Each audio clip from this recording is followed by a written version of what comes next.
आजादी से पहले की बात है जब हैदराबाद में एक गांव हुआ करता था वरवट्टी।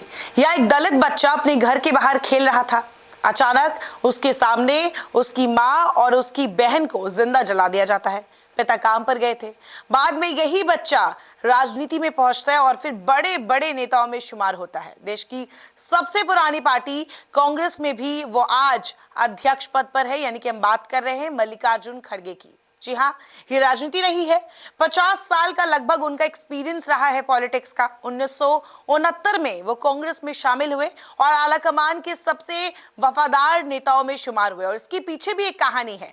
लेकिन आज हम मल्लिकार्जुन खड़गे की बात क्यों कर रहे हैं? क्योंकि हो सकता है 2024 में प्रधानमंत्री नरेंद्र मोदी के सामने कांग्रेस अगर किसी को ला सकती है तो मल्लिकार्जुन खड़गे हैं। क्योंकि अगर राहुल गांधी चुनाव नहीं लड़ते हैं और अगर कांग्रेस फैसला करती है तो खड़गे इस चुनाव के लिए सबसे उपयुक्त माने जाते हैं। और इसके पीछे भी कई वजह है, यानी कि खड़गे के जरिए कांग्रेस एक तीर से कई निशाने करना चाहती है। वो भी हम आपको एक एक करके बताते हैं।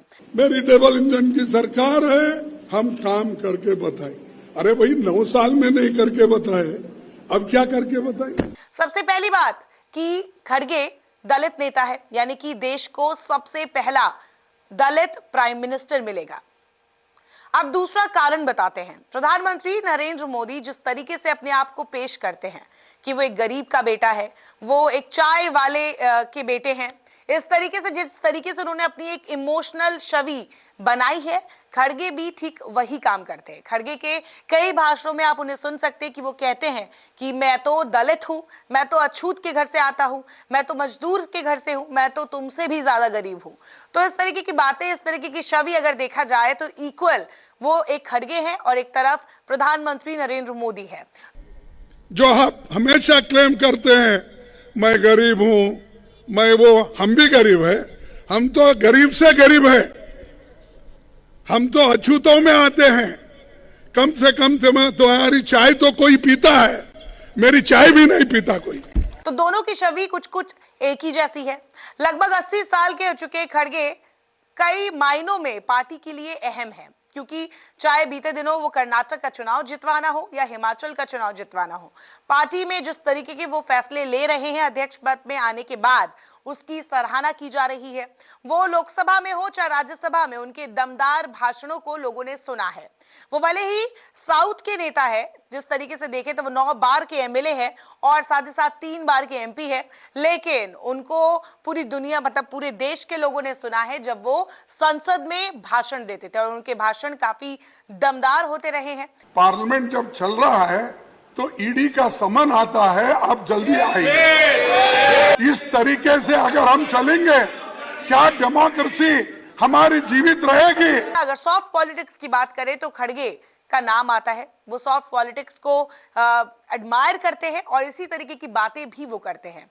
एक और बात है कि खड़गे को लेकर ये हैरानी की बात कही जाती है कि अगर उनको प्रधानमंत्री के तौर पर दावेदारी करवाने का मौका देती है कांग्रेस, तो एक ये मैसेज भी है, क्योंकि उनके खिलाफ ये कहा जा रहा है कि ना तो इंडिया गठबंधन के कोई नेता होगा और ना ही बीजेपी की तरफ से उनको लेकर कोई ऐसी बात कही जाएगी। खड़गे को प्रधानमंत्री का दावेदार बनाकर कांग्रेस एक और काम करेगी, वो है कि साउथ में जहां पे कांग्रेस का गढ़ मजबूत होगा, वही उत्तर भारत में भी कांग्रेस अपना एक तरीके से देखा जाए तो तीर छोड़ सकती है। क्योंकि खड़गे जो है वो अब लगभग हर जगह से एक्सेप्ट करने वाले नेता, एक्सेप्टेबल नेता है। क्योंकि चाहे वो यूपी हो, बिहार हो, वो हिंदी में अच्छा भाषण देते हैं। वो महाराष्ट्र की लैंग्वेज भी जानते हैं क्योंकि उनका कनेक्शन महाराष्ट्र से भी है और वो साउथ के भी नेता है। तो एक तरीके से देखा जाए तो ये कांग्रेस के लिए कुल मिलाकर एक अच्छा ऑप्शन है 2024 में प्रधानमंत्री नरेंद्र मोदी को घेरने का। खड़गे को कांग्रेस का चेहरा बनाने के पीछे एक और बड़ा कारण है, क्योंकि वो कांग्रेस पार्टी के लिए और गांधी परिवार के लिए हमेशा से वफादार रहे हैं। इसके पीछे भी की कहानी है, क्योंकि वो जब से राजनीति में आए हैं तब से, यानी कि 1969 से लेकर अब तक वो कभी मुख्यमंत्री नहीं बने। उनके सामने कई बार उनके जूनियर लीडर्स भी मुख्यमंत्री बने हैं, लेकिन उन्होंने चू तक नहीं किया। कई बार उनकी जगह कोई और नेता होता तो शायद बगावत कर देता, लेकिन खड़गे हमेशा पार्टी के फैसलों से, आला कमान के फैसलों से सहमत रहे। उन्होंने पार्टी की भलाई के लिए काफी काम किया। एक और बात कि वो छात्र राजनीति में आए थे और इसके बाद वो मजदूरों के नेतृत्व में भी कई आंदोलन करते देखे गए थे। तो उनकी जो एक तरीके से बैकग्राउंड है, उन पर कोई बड़े आरोप नहीं लगे आज तक। 50 साल की राजनीति में वो बेदाग नेता बनकर घूम रहे हैं। एक बार नेशनल हेराल्ड केस में उनसे पूछताछ जरूर की गई थी, लेकिन इसके अलावा मोटा माटी तौर पर उनके ऊपर कोई बड़े इल्जाम या बड़ा आरोप अब तक नहीं लगा है। तो इसीलिए वो एक तरीके से देखा जाए तो एक्सेप्टेबल नेता है, चाहे वो कांग्रेस हो, चाहे वो विपक्षी जो गठबंधन है इंडिया उसके नेता हो। तो खड़गे को देखा जाए तो अगर कांग्रेस रखती है आगे तो उनके नाम पर सहमति जरूर बनेगी। भले एक बार को राहुल के नाम पर कुछ नेता ना कह सकते हैं, लेकिन खड़गे के नाम पर यही कहा जा रहा है कि लोग संतुष्ट दिखेंगे। तो ये 2024 से पहले कांग्रेस की एक रणनीति है। अभी देखना होगा कि कितना कामयाब होता है, क्योंकि फिलहाल की बात करें तो 31 अगस्त और 1 सितंबर को जो बैठक होने वाली है उसमें कई फैसले लिए जाएंगे।